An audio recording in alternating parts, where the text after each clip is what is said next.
It was the summer before my final year in college when I first met Liam. I remember the exact moment like it was yesterday. The sky was painted in hues of amber and rose, and I was sitting in the corner of a local cafe trying to finish an article for the college paper. He walked in, tall and confident, with a book tucked under his arm and a smile that seemed too perfect to be real. "Mind if I join you?" he asked, gesturing to the empty chair across from me. I hesitated for a second but nodded, not wanting to seem rude. The cafe was packed, and besides, I figured a little company wouldn't hurt. "Writing something important?" he asked, pointing to my laptop screen. I nodded. "Yeah, just a piece for the campus newspaper. Nothing groundbreaking." He chuckled. "Well, groundbreaking or not, I hope it goes well. By the way, I'm Liam." That's how it started. A simple chance meeting. At first it was casual, a quick hello in the cafe or a wave across campus. But as the days turned into weeks, our paths seemed to cross more frequently, and our conversations grew longer. Liam had this magnetic charm, a way of making you feel like you were the only person in the room. We started hanging out regularly, late-night study sessions, weekend hikes, even movie marathons in my tiny dorm room. Liam had a knack for making everything feel like an adventure. He told me about his dreams of becoming a filmmaker, his love for vintage cameras, and his fascination with unsolved mysteries. There was something about him that felt different, like he carried a depth most people didn't have. At the time, I thought it was refreshing, a break from the usual shallow interactions that college life often brought. But there were moments, fleeting as they were, that made me pause. Sometimes, when he thought no one was looking, I'd catch a glimpse of something in his eyes, something dark and unreadable. I brushed it off as my imagination. After all, everyone has their demons, right? Our friendship deepened over time. He was the first person I called when I landed my summer internship, and I was the one he confided in when he had a falling out with his roommates. We were inseparable, or so it seemed. Looking back, I realize how quickly and completely Liam had integrated himself into my life. It was like he'd always been there, like he belonged, and maybe that's why I didn't see the warning signs. But hindsight is a cruel thing. Because now, as I sit here trying to piece together where it all went wrong, I can't help but wonder, was it fate that brought us together or something far more sinister? At the time, though, I was oblivious. I thought I had found a lifelong friend, someone who truly understood me. If only I had known what was coming. It started with small, almost imperceptible things I dismissed as quirks or coincidences. The first instance came just a few weeks into our friendship. I'd left my notebook in Liam's apartment after one of our movie nights. When I went back to retrieve it the next day, I noticed the pages had been rifled through. "Did you look at my notes?" I asked casually, holding up the notebook. Liam grinned, unbothered. "Just curious about what you're working on. You're always scribbling away like it's a secret code." His explanation seemed harmless, even playful, but something about his tone felt off. I laughed it off, not wanting to overthink it. Then there was the time he borrowed my phone. It was during one of our late-night study sessions, and his own phone had conveniently died. "Just need to check something real quick," he said, already scrolling through my apps. When he handed it back, the screen was still open to my messaging app. I noticed he'd clicked on a conversation I hadn't mentioned to him, a private chat with my childhood best friend, Emma. "Find what you were looking for?" I asked, trying to keep my voice light. He looked up with a grin. "Yeah, just needed to check the weather. Thanks." I told myself he hadn't meant anything by it, but a seed of doubt had been planted. The first truly unsettling incident happened about a month later. I'd invited Liam over for dinner, and while we were chatting, I mentioned an old friend from high school who'd recently reached out. "You should invite him to hang out with us," Liam suggested. "Maybe," I replied, shrugging. "We're just catching up for now." That night my friend called me, his voice shaky. "Hey, do you know someone named Liam?" My stomach tightened. "Yeah, why?" "He sent me a message. Said he's your close friend and wanted to know what we were talking about. It was weird." I confronted Liam the next day. He didn't deny it. Instead, he smiled and said, "I just wanted to make sure he had good intentions.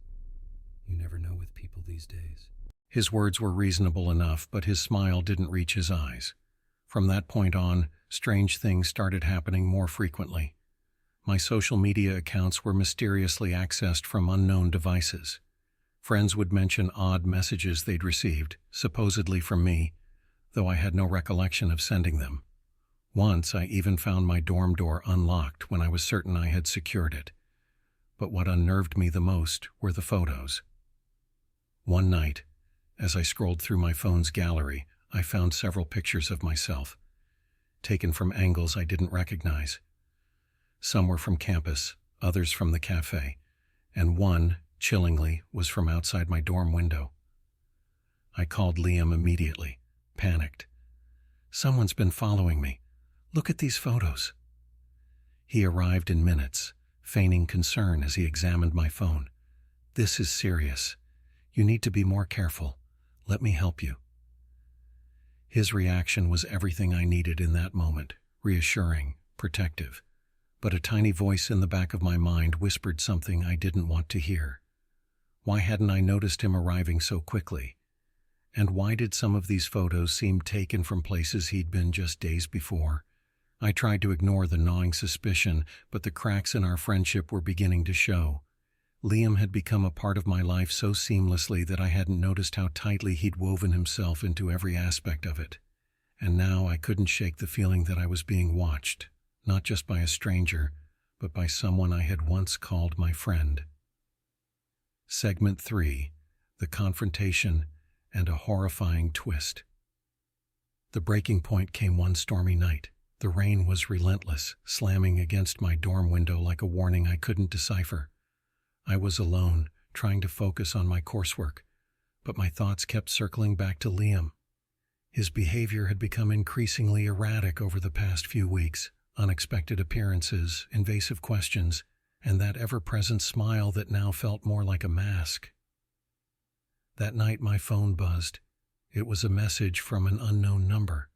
"You think you can escape me? You don't even know the half of it." My heart sank. I immediately thought of Liam, but I didn't want to believe he could stoop to this. Still, the fear was too overwhelming to ignore. I decided to call Emma, my childhood friend. "I think something's wrong with Liam," I confessed, my voice trembling. Emma didn't hesitate. "You need to get out of there. Come to my place tonight." I packed a bag and prepared to leave, but as I reached for the doorknob I froze. There was a faint sound outside, footsteps, slow and deliberate. "Liam?" I called out, my voice barely audible over the rain. No response. My phone buzzed again. Another message. My hands shook as I dialed campus security, but the line kept cutting off. The storm had knocked out the signal. I felt trapped, suffocated by the walls that once felt safe. Gathering my courage, I grabbed a flashlight and opened the door. The hallway was eerily empty, the flickering overhead lights casting shadows that seemed to move on their own. "Liam, if this is some kind of joke, it's not funny," I said, my voice echoing down the corridor. That's when I saw it, a small object placed neatly in front of my door. It was a framed photo of Liam and me, taken during one of our first outings. But the glass was shattered, and my face in the photo had been scratched out. My blood ran cold. I stepped back into my room, locking the door. But before I could catch my breath, there was a loud bang. "Liam, stop it!" I screamed. The banging stopped, replaced by a chilling silence.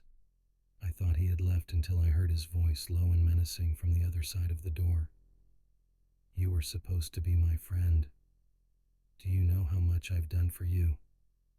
And this is how you repay me?" His words sent a shiver down my spine. My mind raced as I searched for something, anything, to defend myself. I grabbed a pair of scissors from my desk and stood in the center of the room, heart pounding. "Liam, I'm calling the police," I shouted, trying to sound braver than I felt. "You don't get it, do you?" he said, his voice muffled but unmistakably angry. "I've always been there for you, always watching. And now you think you can just walk away?" Suddenly the lights went out, plunging the room into darkness. My flashlight flickered as I turned toward the window. That's when I saw him, standing in the rain, staring up at me with that same unsettling smile. Before I could react, the door burst open. Liam stepped inside, soaking wet, his eyes wild with fury. "You don't have to be afraid of me," he said, taking a step closer. "I'm your only real friend." I screamed, swinging the scissors in desperation. He dodged, grabbing my wrist with a force that felt inhuman. "You've been ungrateful," he hissed, his grip tightening, "but I'll fix that." Just as I thought it was the end, the sound of heavy footsteps echoed down the hall. Campus security burst in, pulling Liam off me. He thrashed and screamed as they restrained him, his voice a twisted mix of anger and heartbreak. As they dragged him away, he looked back at me one last time. "This isn't over," he said, his voice chillingly calm. I collapsed to the floor, trembling and gasping for air. The nightmare was over, or so I thought. But deep down I knew this was only the beginning of something far darker. In the days following Liam's arrest, I struggled to piece my life back together. Campus security assured me that he was in custody and wouldn't be returning, but the fear lingered like a shadow I couldn't shake. I switched dorms, deleted my social media accounts, and even started carrying pepper spray, but none of it felt like enough. The police investigation revealed more than I could have imagined. Liam had been stalking me almost from the moment we met. His apartment was filled with photos of me, some candid, taken without my knowledge, and others altered in ways that made my skin crawl. They also found a journal where he'd written obsessively about our friendship, detailing plans to isolate me from everyone else in my life. The discovery was horrifying, but it also brought a twisted sense of relief. I wasn't imagining it. The strange events, the invasive questions, the lingering stares, they were all real. Liam had been playing a long, dangerous game, and I had been his unwilling participant. For weeks I couldn't sleep without checking the locks on my door multiple times. Every shadow felt like a threat. Every unknown number on my phone a reminder of how close I had come to disaster. Therapy helped, slowly. Talking about it made the weight a little lighter, though the scars remained. But the experience taught me something invaluable. It's easy to trust someone who makes you feel seen and understood, but true friendship is built on mutual respect and boundaries. Liam's charm had blinded me to the warning signs, but now I knew better. I also learned the importance of listening to my instincts. Those moments of doubt, the uneasy feeling in my gut, they weren't just paranoia, they were my subconscious trying to protect me, and I wished I had listened sooner. As time passed, I started to rebuild. I reconnected with old friends, people who had always been there for me but whom I'd unintentionally pushed away. I found comfort in their support and in the realization that not everyone carried the same darkness as Liam. Now, when I tell my story, it's not to scare people, but to remind them to value themselves and the people they let into their lives. Liam may have taken my sense of safety, but he couldn't take my resilience. I still see his face in my nightmares sometimes, that unsettling smile haunting me in the quiet hours of the night, but I remind myself that I survived, and no matter how much his actions shook my world, they didn't break me. It started during my second year of college. I wasn't much of a social butterfly, but fate had its own strange way of introducing people. I met Ryan in the most unexpected way, over a spilled coffee in the campus library. I remember the look of panic on his face when my books were soaked with his latte. "I'm so sorry," he stammered, grabbing napkins from his bag. I couldn't stay mad at him. He had this awkward charm that made it impossible to hold a grudge. We exchanged a few laughs, and before I knew it, he offered to buy me lunch as an apology. That's how it began. A simple accident turned into what I thought was the most genuine friendship of my life. Ryan wasn't like anyone I'd met before. He was witty, spontaneous, and had an almost magnetic personality. He could light up any room he walked into, and somehow I found myself drawn into his orbit. He had this knack for making you feel like the most important person in the world, even if you were just another face in the crowd. We quickly became inseparable. Late-night study sessions turned into midnight drives. Casual lunches turned into weekend adventures. Ryan had a way of making the mundane feel extraordinary. I still remember the time he convinced me to skip class to go stargazing. "Life's too short to be spent in a classroom," he'd said, dragging me to the top of a hill where the stars looked close enough to touch. For someone as introverted as me, Ryan was a breath of fresh air. He brought excitement into my life, the kind I didn't know I was missing. But looking back now, I realized there were cracks even in those early days, subtle, almost imperceptible signs that not everything was as perfect as it seemed. Ryan had secrets, little things at first, half-finished sentences, vague answers to questions about his past. I brushed it off, convincing myself that everyone had their mysteries. Who was I to pry? But there was something unsettling about the way he'd deflect certain topics, his eyes darting away as if avoiding something or someone. One evening, during one of our late-night drives, he mentioned an old friend named Chris. The way he spoke about him felt off. There was admiration in his voice, sure, but also something darker, a hint of bitterness, perhaps even regret. When I asked about it, Ryan laughed it off. "Let's not talk about the past," he said, changing the subject so abruptly that I didn't dare push further. Despite the occasional oddities, I cherished our friendship. I didn't press him, but as the night went on, his behavior grew stranger. He kept glancing over his shoulder as if expecting someone to walk in at any moment. His phone buzzed constantly, and every time it did, he'd glance at the screen with a look of dread before shoving it back into his pocket. "Ryan, what's going on?" I finally asked, unable to contain my curiosity.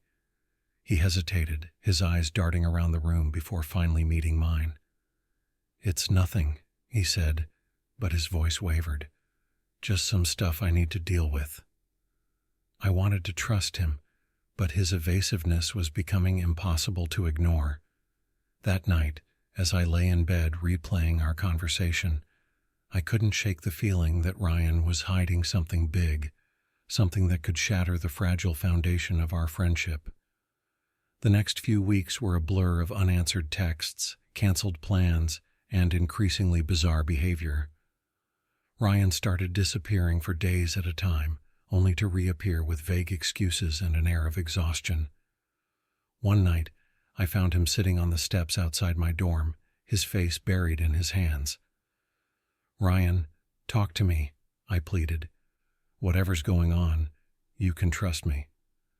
He looked up at me, and for the first time I saw fear in his eyes, raw, unfiltered fear.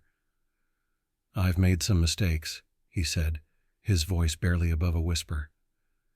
"Big ones." I pressed him for details, but he refused to elaborate. Instead, he made me swear, that I wouldn't ask questions, that I'd just let it go. Against my better judgment, I agreed.